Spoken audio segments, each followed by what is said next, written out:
I'm a 20-year-old male. I live in a small, quiet town in the state of Ohio. One day I decided that I wanted to go camping in the woods because I'm an outdoors type of person, and I could really use the fresh air. My girlfriend Tiffany wasn't too thrilled at the idea, so I went alone. Fast forward to a day later, and I'd made it to the woods and found a really nice clearing in the shape of a circle that was surrounded by trees. It seemed like the perfect place to set up my camp. As I was setting up my tent, I thought that I heard footsteps off in the distance. I shrugged my shoulders, thinking it was just another camper nearby, and I went back to setting up my tent. There's a lake not too far from where my camp was, so I went over to the lake with my fishing pole, and I started fishing. After I was done, I began walking back to my camp, and that's when I noticed something that I didn't notice before. There was a poster of a missing girl. She had blonde curly hair, blue eyes, and she had a huge smile on her face. The poster read, "Have you seen this girl?" After reading the poster, I had an uneasy feeling in my stomach. I put my hand on my stomach and began walking back to my camp. A few hours later, the sun began to set, and I'd started making my campfire now. While making the fire, I'd started thinking about the poster of the missing girl that I saw earlier. I could only imagine how her family's feeling right now, I said to myself. It was officially nighttime at this point, and I sat in front of the fire roasting marshmallows and hot dogs like a typical camper. As I finished up eating my food, I decided it was time to go to sleep, so I put out the fire, entered my tent, and then crawled into my sleeping bag. I would say a few hours went by when I suddenly woke up from hearing footsteps nearby. I wonder who that is, I thought to myself. I pretended like I was still asleep as the footsteps walked past the tent. But then I heard another sound. It was the sound of something brushing up against the tent. I opened my eyes and I turned my head to where I thought the sound was coming from. Well, I then saw the most terrifying thing that I'd ever seen. It was a silhouette of a man holding an object with a long handle. I quietly moved my head closer and I looked at the object's handle. I wanted to find out what he was holding. It was an axe. I began to quiver in fear as I'd seen the silhouette outside walking around my tent. What was going to happen to me? I thought to myself. After a few minutes of circling the tent, the silhouette finally walked away. I waited for what seemed like an eternity before I could gather all the courage to get out of that tent and run. I carefully zipped open the tent and I began to make a break for it. I ran for about 5 minutes straight. I then heard a growl from behind me. I turned around slowly and my eyes widened. Standing 20 feet away from me was a very deranged looking man. He was wearing all black, including a black leather jacket, biker boots, and shiny silver buckles. The most disturbing part was that he had cuts all over his face. He then gave me a stomach-turning smile, showing off his set of nasty yellow teeth, and he began walking toward me with his axe. That's when I turned back around and took off, all the while I can hear the man chasing after me. I ran for about 10 minutes until I finally saw my car parked out in the distance. I ran straight to my car, unlocked my car door, got inside, and then turned on the car and drove off. As I was driving, I was looking in the rearview mirror, and I'd seen the man once again. He was just standing in the middle of the road smiling directly at me.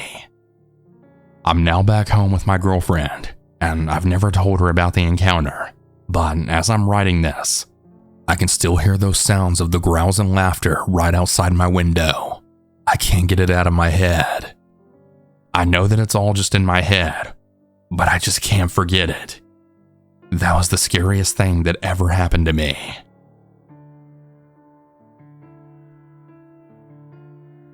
This is gonna be a long one, so I apologize in advance, but the background details are necessary for this story. I'm a 20-year-old female. I was recently in Africa on vacation with my family, and we had stayed 2 nights at a desert camp in the Sahara. The first night, my sister and I were talking and hanging out with these guys who worked there, who were probably all around the ages of 20 to 35. It seems like they were just very friendly and harmless. I noticed at the campfire that night that one of the guys started paying more attention to me specifically, and I felt a little uncomfortable, but I figured it was just a language barrier or something.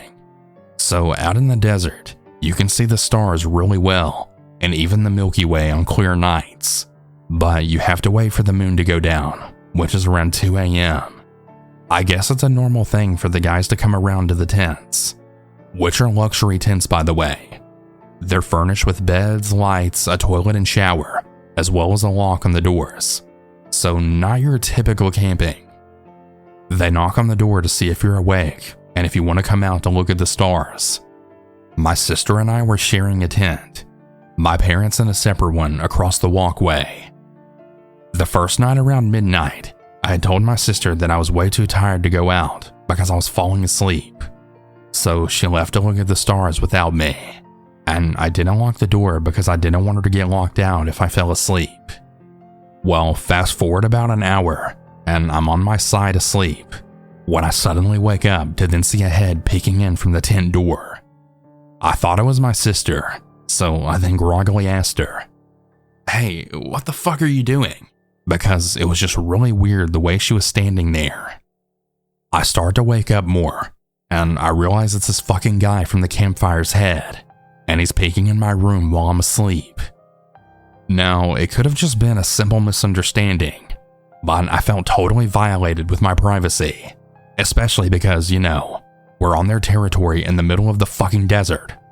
Like, I'm not kidding, we had to take a 30-minute truck ride into the dunes. I was in a fight or flight at that moment. He literally woke me up with a panic attack, and I started totally freaking out. So I went to the door and I told him I was tired. He kept trying to get me to come out to the dunes with a blanket. Classic male move. But I just kept saying that I didn't feel good and I was really tired, which was true. At this moment, I didn't know where my sister was. I don't know where my family is. And I'm totally disoriented as fuck. And all I know is this man standing in front of me, literally just watching me sleep. I also don't know how long he was there for. It could have been a literal second, or it could have been 2 minutes.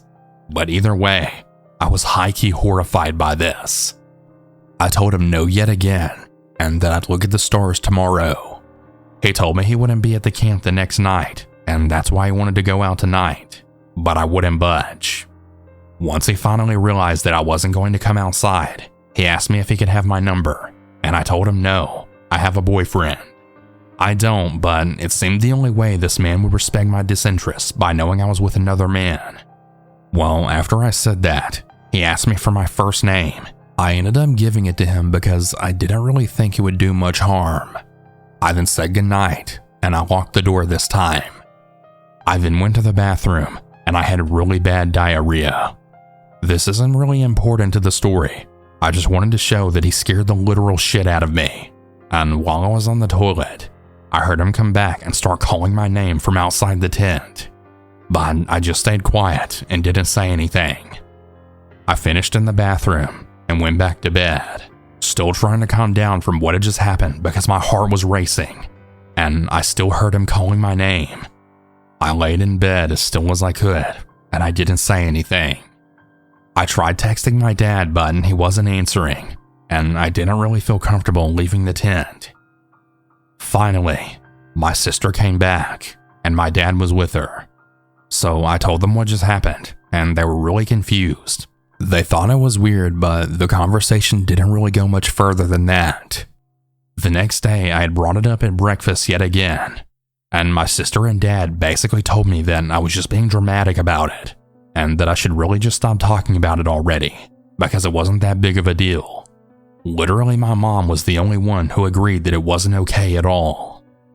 So it's now the second night, and my sister and I were both out under the stars talking to the guys and relaxing.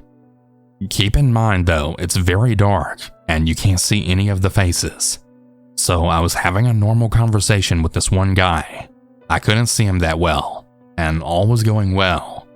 After a while, he asked if I remember him, And I'm like, well, no, I can't really see you. So he tells me to shine a light on him, and so I do. And wouldn't you know, it's the same motherfucker from my tent.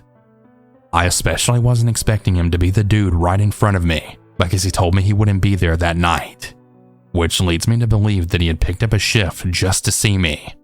But I can't be too sure about that. Who really knows why he was there? But surprisingly, he was fine that night, and he actually respected my boundaries this time. So I decided not to say anything to the other guys who ran the camp. I was honestly planning on doing so if he did anything remotely uncomfortable, but he didn't. So the next morning we left the area, and a few days later, I actually started getting message requests on Instagram. This motherfucker found me. I had accidentally tagged the whole desert. So you're telling me he found me based on my name and location, not even a specific location, an entire desert, and my name isn't even unique either. Anyway, he starts messaging me, and although I'm creeped out, I'm also thinking, well, he's harmless. I might as well see what he says. He says, and I quote, "You know, I'm really so happy to find your account. I was really looking for you, trying to find you for a long time," which I found highly creepy to even say to someone. But again, it could have just been a cultural difference, but who knows? I didn't answer, and he messaged me again a few days later, asking me how I was. But yeah, I didn't answer. I'm really curious to know what everyone else thinks about this, and if I really was overreacting, or if you think my gut feeling was actually right. I mean, he seemed to be actually harmless in the end, but you never know. On YouTube and in many articles, the Kenny Veach M Cave case has been widely discussed and theorized many times. Kenny Veach was a father and a husband who loved hiking for many days out in the Mojave Desert in southern Nevada. He also had a YouTube channel called Snake Bit McGee, containing videos of his adventures out in the desert. One day, however, he had posted a comment online about this strange cave that he had found while hiking in this canyon called Picture Canyon, just north of Las Vegas. He talked about this cave that he had found having a capital letter M shape for the top of the opening of the cave, and how the cave was dark and deep. Now, Kenny was not only a longtime desert explorer, he was also a longtime cave explorer as well, and he's gone into many caves before, and is very comfortable inside them. He explained in this comment how as he began to enter this particular M-shaped cave, he began to feel this bizarre sensation that he could only describe as a vibrating sensation, as well as a feeling of fear and dread, and how it became so bad that it just really spooked him, and he then took off running from the cave's entrance. His comment that he posted got a lot of people intrigued, encouraging him to go back and film the cave to document it. So he brought a firearm and some flashlights so he can be fully equipped for exploring the cave. He first hiked up to this pass called Wild Horse Pass, where an abandoned vertical mine shaft is, before dropping down the other side into Picture Canyon while videoing his voyage. He could not relocate the cave on this trip. Many people on the internet began calling his story fake and calling him a liar. Basically, he was pressured to go back. The final time he went out, he never returned, and he's been missing ever since. Many people have gone out to that area, and there's a few caves out there that have an M shape to them. One was actually on Kenny's video, and the other one was discovered by exploring abandoned mines in unusual places, and he actually went into the cave. Interestingly enough, he finds an old glass bottle and an Area 51 warning sign. Now, there's a theory floating around that the M Cave was an entrance to some secret underground military facility, and that the vibrating and dreadful sensation that Kenny felt was from an access denial system, which uses either long-wave radiation, like infrared radiation and microwaves, or infrasound, sound that is too low to be audible, but can also cause feelings of fear, dread, and a vibrating sensation. As to what actually happened to Kenny, some suggest that he was actually assassinated after he went into the cave, or he went out there to take his own life, or to just run away and start out fresh somewhere else. The cave in question was located near some Air Force bases, with Area 51 being fairly close, but who really knows?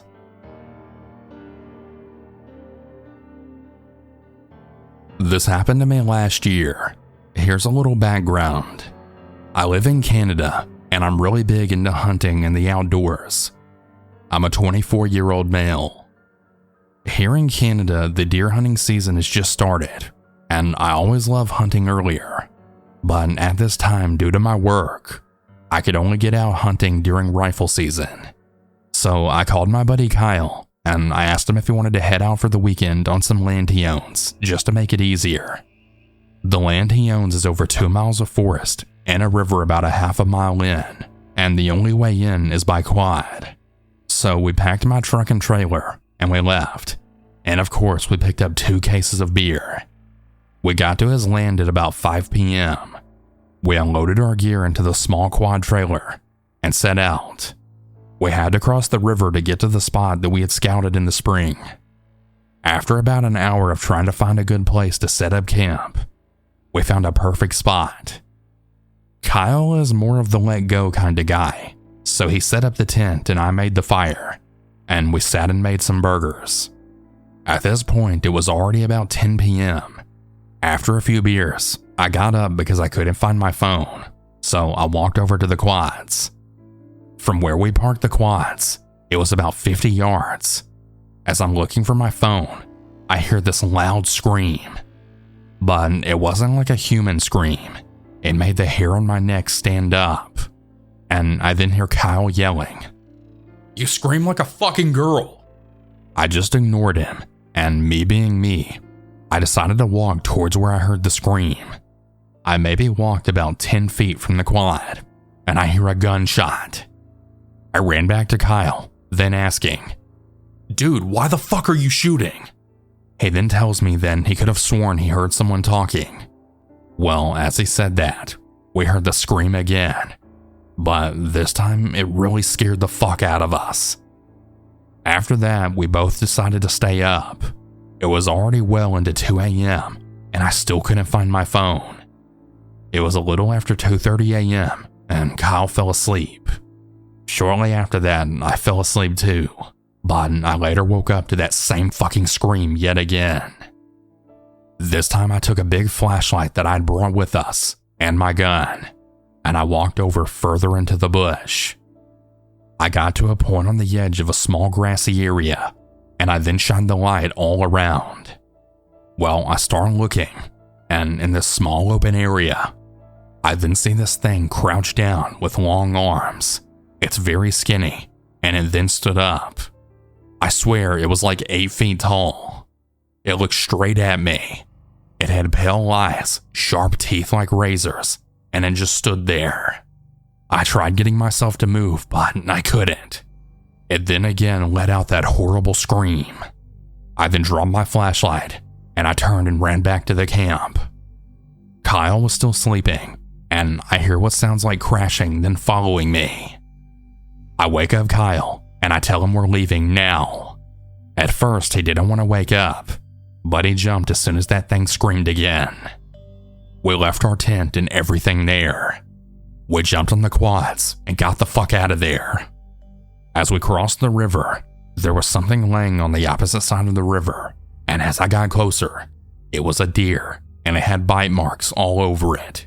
But what was really fucked up is its head was completely gone. That gave me every reason to get the fuck out of there. We got back to my truck, and I didn't even load up the quads. We just finally had enough of whatever the fuck that thing was. I floored it out of there. On the way back to his place, both of us were quiet. Neither one of us really said a word about what had just happened. By the time we got to his house, the sun was slowly starting to come out. We went inside and he fell asleep pretty fast. But I couldn't. All I could think about is what that thing was and how it screamed at us. The worst part about it is what would have happened to us if we had both fallen asleep. Would we have ended up just like that deer? I haven't been able to sleep since this happened. Neither of us had gone back to get our gear. It's been about 4 days since this happened. Me and Kyle plan on going back to get our gear tomorrow.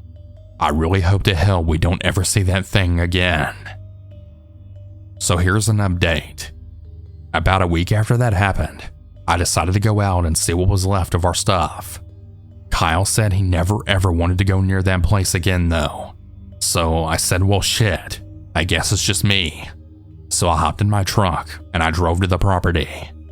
It was about 1 p.m. when I got there, and it was a really sunny day, but it was a bit on the colder side. The first thing I saw was my quad upside down, and Kyle's quad was basically on its side fenders, and it was also scratched up very badly. My tires were flat, and there were claw marks. So I stopped for what felt like an hour, but was probably only about 10 minutes, to think, how am I gonna do this? I'm alone. So I grabbed my gun, and I made my way out. Now on foot, it takes roughly about 45 to 50 minutes to get to the spot. But I did make it past the river, and I paused. All I saw was a blood trail. So me being me, I followed it slowly, and I started going off the trail. But then from my left, about 50 yards, I saw this fucking thing hiding beside a tree, just looking at me. Yeah, fuck this, I said to myself.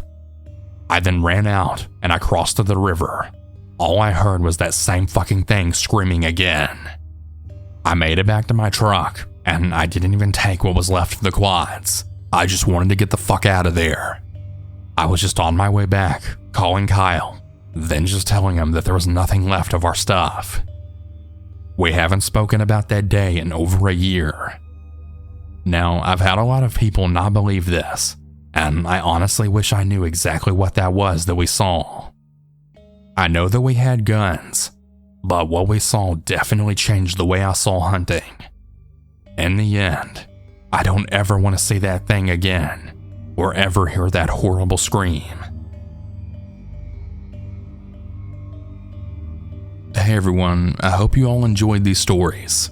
If you ever want to submit your own, you can do so at southerncannibal.com. Have a good night everyone, and remember to always stay